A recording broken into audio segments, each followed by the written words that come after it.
வணக்க மக்களே, நாம இந்த ஆரோக்கியமான எச்சரிக்கை பதிவில் கொய்யாப்பழத்தில் நிறைந்திருக்கக்கூடிய ஒரு சில தீமைகளை பற்றி பார்க்க போகிறோம். கொய்யாப்பழம் என்னதான் நிறைய ஆரோக்கியமான மருத்துவ நன்மைகளை கொண்டிருந்தாலும் அதை நம்ம அளவுக்கு அதிகமாக சாப்பிடும் போதோ அல்லது சாப்பிடக்கூடாத நபர்கள்லாம் அதிகமாக அதை சாப்பிடும் போதோ அவங்களுடைய உடலில் பலவிதமான சைடு எஃபெக்ட்ஸ் பக்க விளைவுகள் ஏற்படும். சிறியவர்கள் முதல் பெரியவர்கள் வரை அனைவருக்குமே பார்த்தோம் அப்படின்னா அவங்க விரும்பி சாப்பிடக்கூடிய பழமாக கொய்யாப்பழம் இருக்குது. அதுவும் கோடைக்காலம் வந்துருச்சு அப்படின்னா கொய்யாப்பழ சீசன் களை கட்ட தொடங்கிடும்.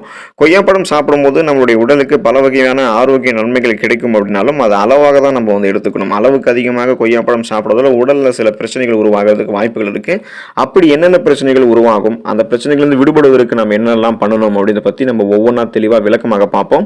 அதை பத்தி பார்க்கறதுக்கு முன்னாடி இந்த வீடியோக்கு மட்டும் ஒரு லைக் கொடுத்துட்டு இந்த தகவலை உங்களுக்கு தெரிஞ்சவங்களுக்கும் ஷேர் பண்ணிடுங்க. ஏன்னா இது அவங்களுக்கும் பயனுள்ளதாக இருக்கக்கூடிய ஒரு ஆரோக்கியமான பதிவு தான். இது போன்ற அப்டேட்ஸ்கள் நீங்க தொடர்ந்து பார்க்கறதுக்கு நம்மளுடைய ஹெல்த் நியூஸ் தமிழ் சேனலை மறக்காம சப்ஸ்கிரைப் பண்ணிட்டு பக்கத்தில் இருக்கக்கூடிய பெல் பட்டனையும் கிளிக் பண்ணி ஆல் அப்படின்ற ஆப்ஷனையும் செட் பண்ணி வச்சுக்கிட்டீங்க அப்படின்னா நான் போடக்கூடிய எல்லா அப்டேட்ஸும் உங்களுக்கு நோட்டிஃபிகேஷன் அடிக்கடி சேரும். சரி வாங்க மக்களே, இப்போ வீடியோக்குள்ள போயிடலாம். செரிமானம் உங்களுக்கு பாதிப்படையக்கூடாது அப்படின்னா நீங்க அளவோடு தான் பார்த்தீங்கன்னா கொய்யாப்பழத்தை எடுத்துக்கணும். இல்லைன்னா நீங்க அளவுக்கு அதிகமாக கொய்யாப்பழம் சாப்பிடும்போது செரிமான பாதிப்பு உங்களுக்கு ஏற்படலாம். இன்று பலரும் சோம்பேறித்தனமாக வாழ்க்கை முறையால செரிமானம் சார்ந்த பிரச்சனைகளால் கடுமையாக அவதிப்பட்டு தான் இருக்காங்க. நம்ம சாப்பிடக்கூடிய பழங்களால் கூட நமக்கு செரிமான பிரச்சனைகள் ஏற்படும் அப்படின்னு நீங்க தெரிஞ்சுக்கோங்க. பழங்கள் காய்கறிகள் நம்மளுடைய உடலுக்கு ஆரோக்கியம் அப்படின்னு அதை அளவோடு சாப்பிடாம அளவுக்கு அதிகமாக சாப்பிட்டோம் அப்படின்னா நமக்கு நிறைய பிரச்சனைகள் ஏற்படும். அது போல தான் கொய்யாப்பழத்தில் ஃப்ரக்டோஸ் என்ற ஒரு வகையான சர்க்கரை அதிகமாக இருக்கு.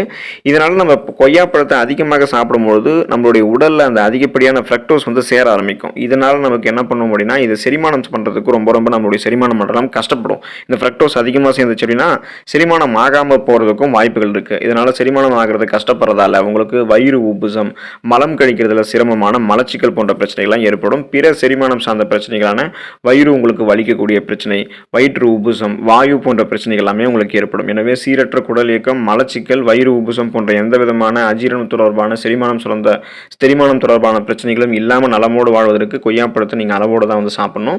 சர்க்கரையினுடைய அளவு உங்களுடைய ரத்தத்தில் அதிகரிக்கலாம் நீங்கள் கொய்யாப்பழத்தை அளவுக்கு அதிகமாக எடுத்துக்கிட்டீங்க அப்படின்னா.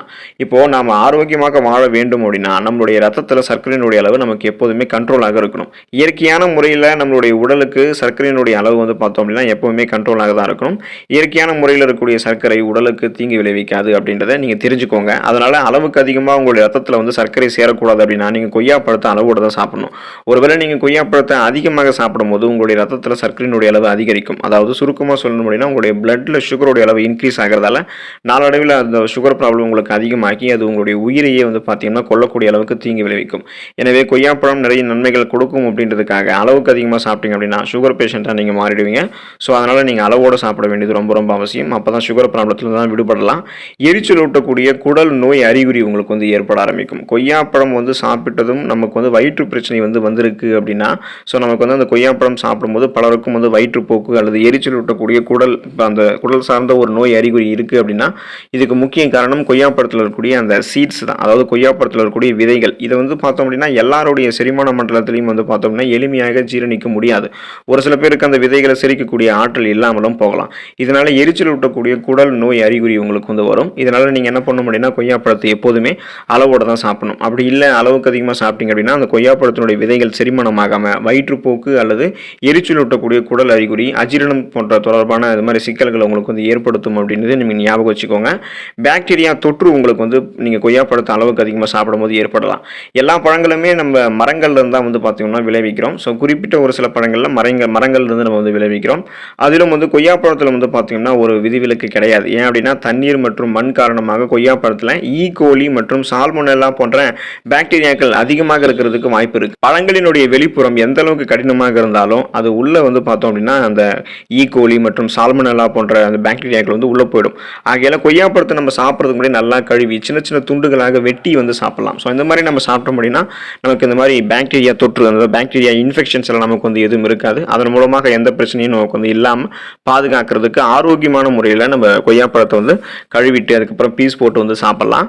தோல் அரிப்பு உங்களுக்கு கொய்யாப்பழத்தை நீங்கள் அளவுக்கு அதிகமாக சாப்பிடும் போது ஏற்படலாம். பலரும் தங்களுடைய சருமத்தின் மீது ஒரு விதமான ஈர்ப்போடவே இருப்பாங்க. ஸோ சருமத்தில் எந்த விதமான பிரச்சனையும் இருக்கக்கூடாது, குறிப்பாக தோல் பகுதிகளில் நமக்கு அரிப்பு ஏற்படக்கூடாது அப்படின்னு நினைப்பாங்க.